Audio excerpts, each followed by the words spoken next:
حضرت علی بن ربیعہ تابعی فرماتے ہیں کہ میں امیر المؤمنین سیدنا علی مرتضیٰ شیر خدا رضی اللہ تعالی عنہ کے پاس موجود تھا۔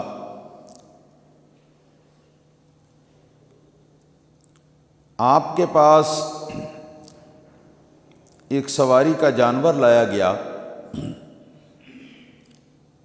تاکہ امیر المومنین اس کے اوپر سواری فرمائیں۔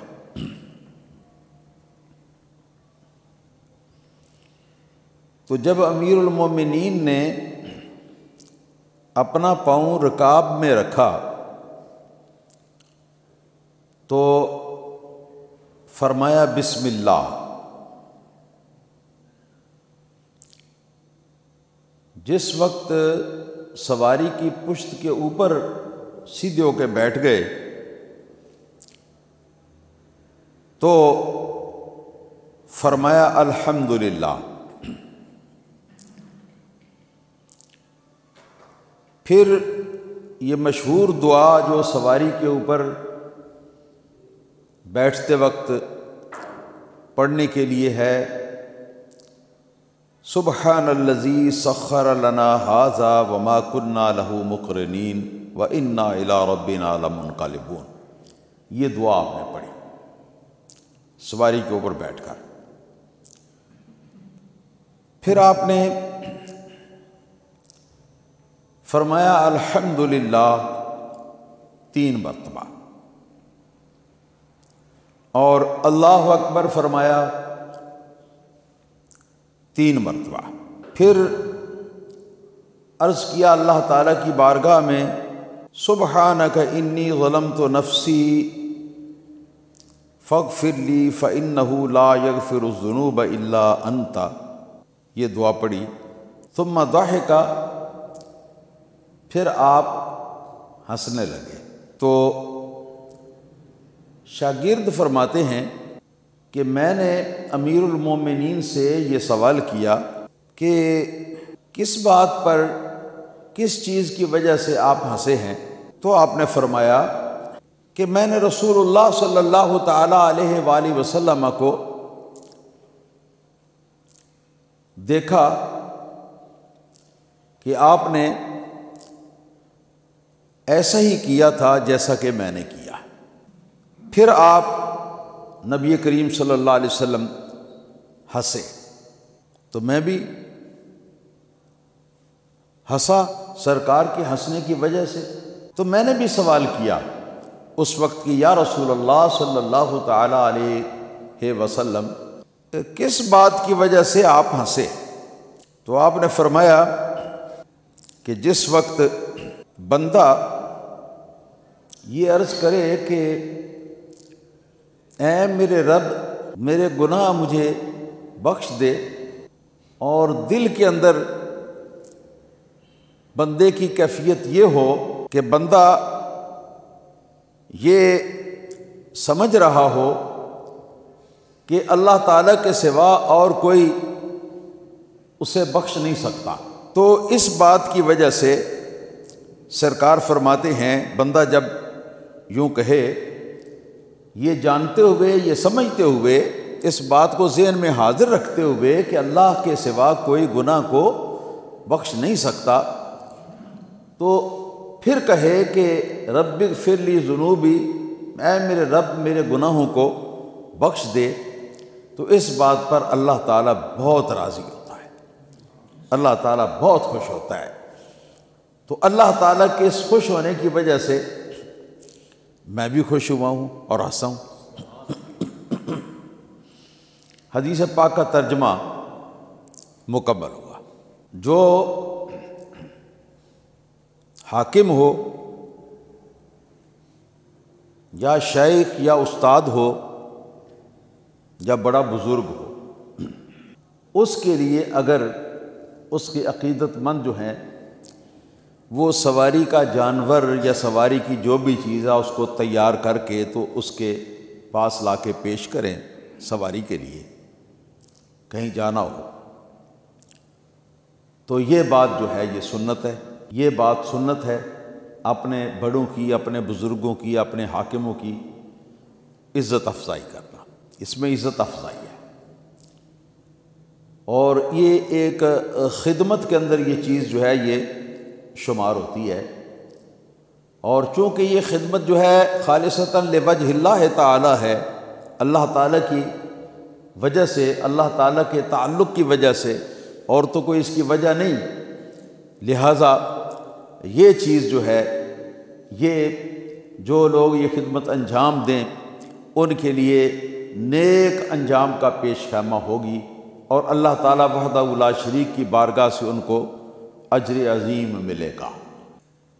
دوسرے نمبر پہ یہ معلوم ہوا کہ اگر کسی حاکم یا شیخ یا استاد یا بڑے کو اس کے جو خدمت گزار ہیں یا ماتحت ہیں یا چاہنے والے ہیں، وہ اگر کوئی خدمت اپنی طرف سے وہ پیش کرنا چاہیں تو اس بڑے کو خدمت سے ان کو روکنا نہیں چاہیے، منع نہیں کرنا چاہیے، اس لیے کہ اگر وہ منع کرے گا تو یہ لوگ ثواب سے محروم ہو جائیں گے۔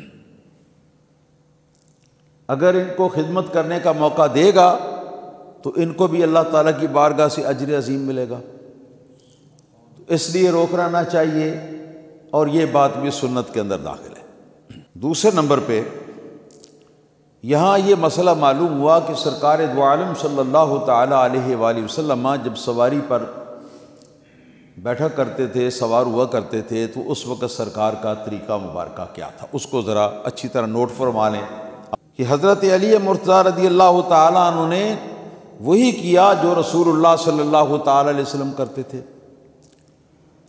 تو کیا کیا؟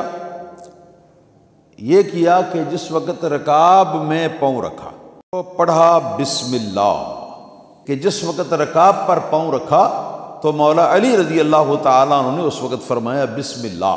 یہ ہوا کہ اللہ کے نام کی مدد سے میں سوار ہو رہا ہوں، اللہ کے نام کی برکت سے میں سوار ہو رہا ہوں، اللہ تعالیٰ کے نام کی وسیلے سے میں اس کشتی کے، اس سواری کے اوپر سوار ہو رہا ہوں۔ مطلب یہ ہے کہ اللہ تعالیٰ وحدہ لا شریک کے نام کی برکت اور اس کی مدد اور اس کا وسیلہ اگر نہ ہوتا تو میں کیسے اس جانور کے اوپر سوار ہونے کی قدرت پاتا؟ یہ سب اللہ تعالیٰ کی برکت کی وجہ سے ہے، اس کے نام کی مدد کی وجہ سے ہے۔ پھر اس کے بعد فلما استوى، جب آپ سواری کی پیٹھ کے اوپر ہموار ہو کے بیٹھ گئے تو آپ نے فرمایا الحمدللہ، شکر ہے اللہ تعالیٰ وحدہ لا شریک کا، تمام شکر یا تمام تعریف اللہ تعالیٰ کے لیے۔ پہلے میں نے یہ معنی کیا اور اس کا مفہوم میں نے بیان کر دیا کہ کسی مخلوق کی بھی تعریف کرو گے تو وہ بھی اللہ ہی کی تعریف ہے، لہذا تمام تعریفیں اللہ تعالیٰ ہی کی، شکر بھی اللہ تعالیٰ ہی کو پہنچتا ہے۔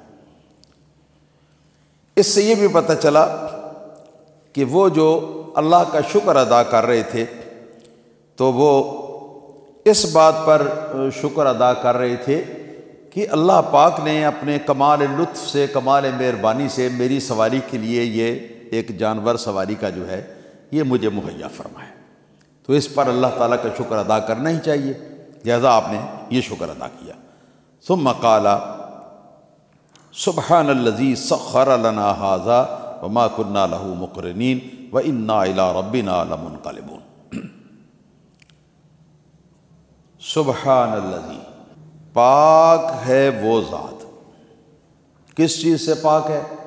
ہر عیب سے، ہر کمزوری سے، ہر نقص سے، ہر عاجزی اور ناطاقتی سے وہ پاک ہے۔ کون؟ اللہ۔ کون اللہ؟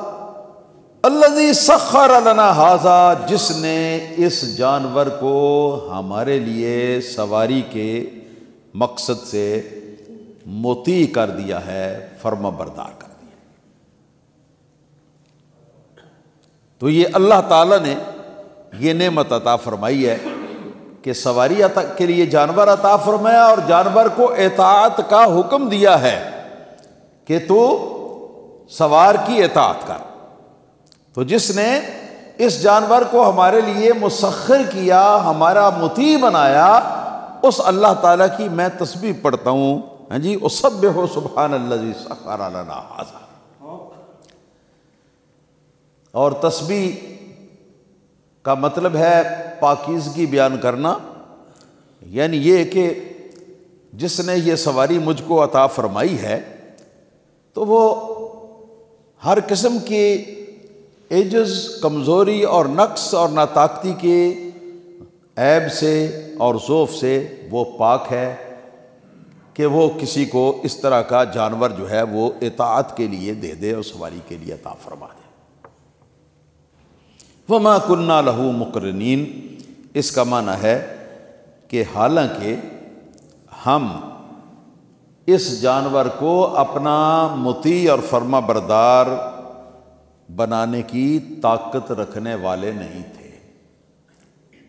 ظاہر ہے جانور پر آدمی سوار ہوتا ہے، سب سے افضل سواری، بہترین سواری جو ہے وہ گھوڑے کی سمجھی جاتی ہے، پھر اسی طرح اونٹ کی سواری ہے، پھر خچر کی سواری ہے، پھر گدھے کی سواری ہے۔ ان سب چیزوں پر ہمارے نبی پاک صلی اللہ علیہ وسلم نے سواری فرمائی ہے۔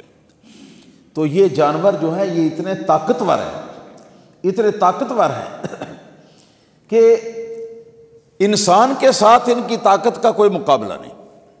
انسان ان کے مقابلے میں طاقت میں کم ہے، وہ طاقت میں زیادہ ہے۔ تو پھر جو طاقت میں زیادہ ہے اس کو، ہاں جی، جو طاقت میں ہم کمزور ہیں، ہم کمزوروں کو کے لیے اس کو مطیع بنا دیا، اس کو فرما بردار بنا دیا۔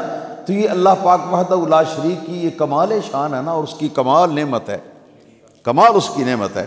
تو اس لیے اس کا شکر جو ہے وہ ادا کرنا چاہیے، اور وہ ادا کر رہے ہیں۔ وَمَا كُنَّا لَهُ مُقْرِنِينَ، حالانکہ ہم کہ تو اس جانور کو ہم تو اپنا مطیع اور اپنا فرما بردار بنا سکنے والے نہیں تھے، ہم میں اتنا بس نہیں تھا، اتنی طاقت نہیں تھی۔ وَإِنَّا إِلَىٰ رَبِّنَا لَمُنْقَلِبُونَ، یہ آخر میں پھر یہ بات ہے، اس بات کا اعتراف ہے کہ ہم بھی، جانور بھی اللہ نے پیدا کیے ہیں، ہمیں بھی اللہ تعالیٰ نے پیدا کیا ہے، اور ہمارا بھی انجام یہی ہے کہ ہمیں اللہ تعالیٰ وحدہ لا شریک کی بارگاہ میں واپس جانا ہے۔ یہ اس بات کا اعتراف ہے کہ وہیں ہم نے بھی حاضر ہونا ہے، اور جا کے چھوٹے موٹے جو کچھ بھی کام ہم نے دنیا کے اندر کیے ہیں ان سب کا حساب بھی دینا ہے۔ تو یہ اس دعا کا مفہوم ہے جس کو عام لوگ پڑھتے ہیں اور ان کو یاد ہے، سبحان الذی سخر لنا ھذا، یاد کر لو، سبحان الذی سخر لنا ھذا وما کننا لہ مقرنین وَإِنَّا إِلَىٰ رَبِّنَا لَمُنْقَلِبُونَ۔ یہ قرآن پاک کے اندر بھی ہے، احادیث کے اندر بھی ہے، یہ دعا زبانی یاد ہو جانی چاہیے۔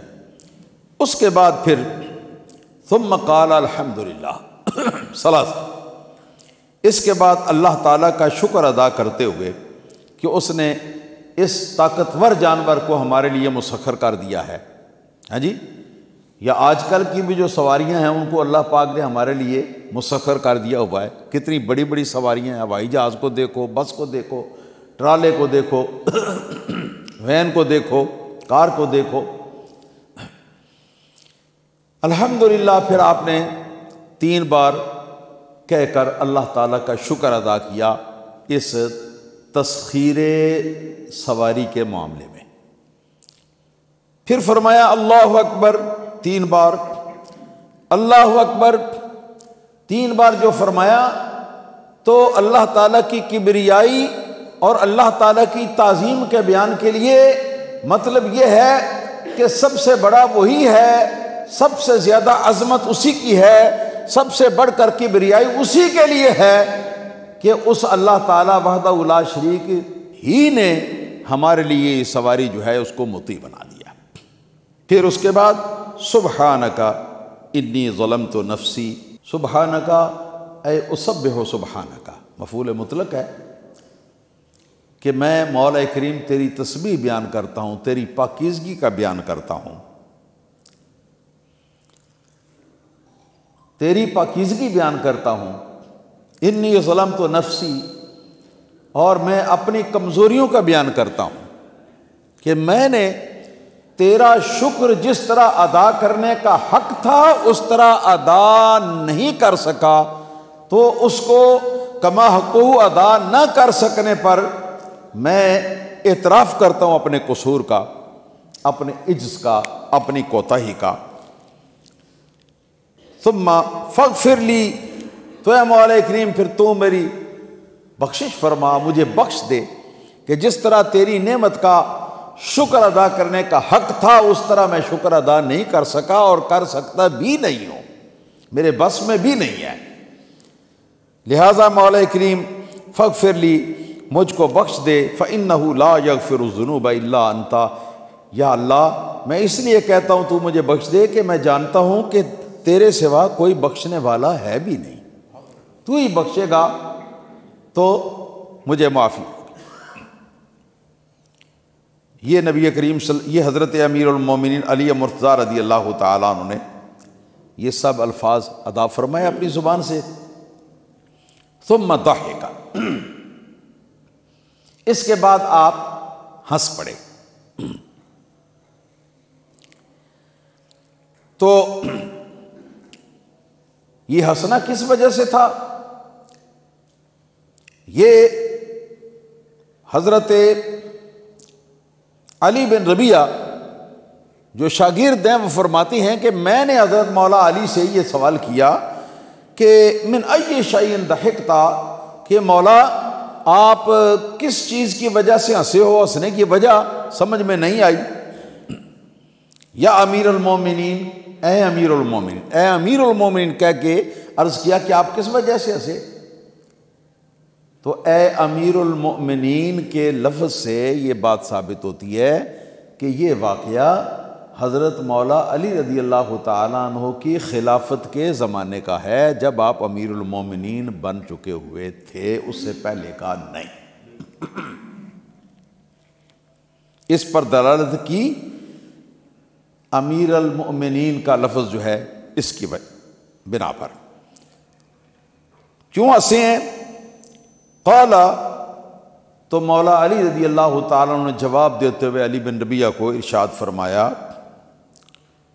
کہ رأیت رسول اللہ صلی اللہ علیہ وآلہ وسلم صنع کما صنعت، کہ میں نے اللہ کے رسول صلی اللہ تعالیٰ علیہ وسلم کو دیکھا تھا کہ آپ نے سواری کے اوپر جب آپ کے سامنے پیش کی گئی تو سوار ہوتے وقت جو کچھ میں نے کیا ہے وہی رسول اللہ صلی اللہ علیہ وسلم نے بھی کیا تھا۔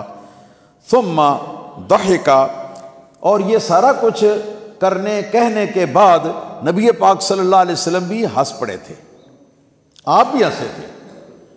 تو سرکار کیوں ہنسنے کی وجہ سے میں بھی ہنس رہا ہوں۔ اب سرکار کیوں ہنسے تھے؟ فقلت من ای شیء ضحکت، تو میں نے عرض کیا کہ یا رسول اللہ صلی اللہ تعالی علیہ وسلم آپ کس وجہ سے ہنسے ہیں، ہنسنے کی وجہ کیا ہے، اس کی سمجھ نہیں آئی۔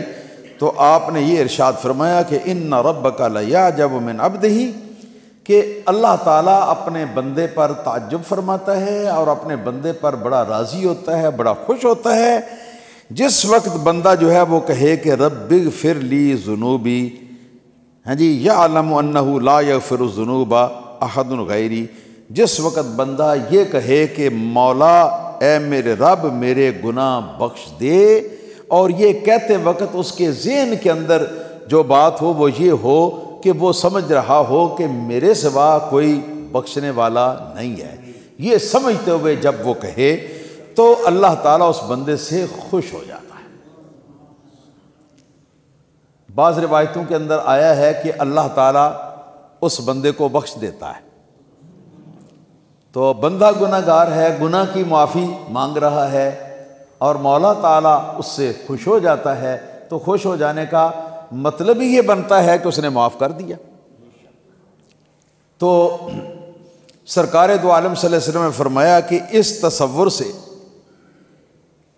کہ بندہ جب یہ سمجھتے ہوئے کہ اللہ کے سوا کوئی گناہ بخشنے والا نہیں، یہ سمجھ کر کے، یہ سوچ کر کے تو بندہ یہ کہے رب اغفر لی، مجھے میرے گناہ بخش دے، جس وقت بندہ یہ کہتا ہے تو اللہ تعالیٰ بھی خوش ہو جاتا ہے۔ ہاں جی، تو جب اللہ خوش ہو جاتا ہے تو میں بھی خوش ہو گیا ہوں، میں بھی خوش ہو گیا ہوں۔ خوشی اس باب ہے نا ہنسنے کا۔ اللہ ربی لا شریک لہ۔ اس سے پتہ چلتا ہے کہ ظاہراً تو یہی بات ہے کہ حضرت مولا علی رضی اللہ تعالیٰ عنہ نے محض رسول پاک صلی اللہ علیہ وسلم کی اقتداء کی، بغیر کسی فلسفے کے جھاڑے کے، بغیر کسی سبب کے معلوم کرنے کے، ہاں جی، کہ اس موقع پر سوار ہوئے اور پھر یہ دعائیں پڑھی نبی پاک صلی اللہ علیہ وسلم نے، اور اس کے بعد سرکار ہنس پڑے تو میں بھی ہنس پڑا ہوں، کیونکہ سرکار ہنس پڑے۔ تو اس سے یہ پتہ چلا کہ وہ لوگ جو ہیں وہ دانش مند نہیں ہیں، جو لوگ ہر بات کی وجہ تلاش کرتے ہیں اور ہر سنت جو ہے اس کا سبب معلوم کرنے کی کوشش کرتے ہیں، اس کی وجہ معلوم کرنے کی کوشش کرتے ہیں، بلکہ کیا ہے، بلکہ یہ ہے کہ مصور دیکھنا میری تصویر یوں بنائی ہو، ادھر حکم محمد ہو ادھر گردن جھکائی۔ سیدنا عبداللہ بن عمر رضی اللہ تعالیٰ عنہ، آپ سواری پر تھے، خادم چل رہا تھا ساتھ ساتھ،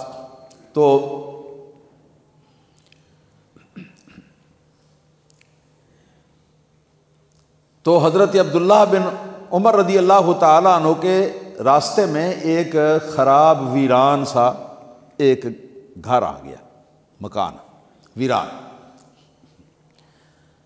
تو آپ نے اپنی سواری کی نکیل جو ہے نا اس سے آگے جا کر موڑ کے تو اس اجڑے ہوئے گھر کا راؤنڈ لگا کر، چکر لگا کر، تو پھر آپ سیدھے آگے کو نکلے۔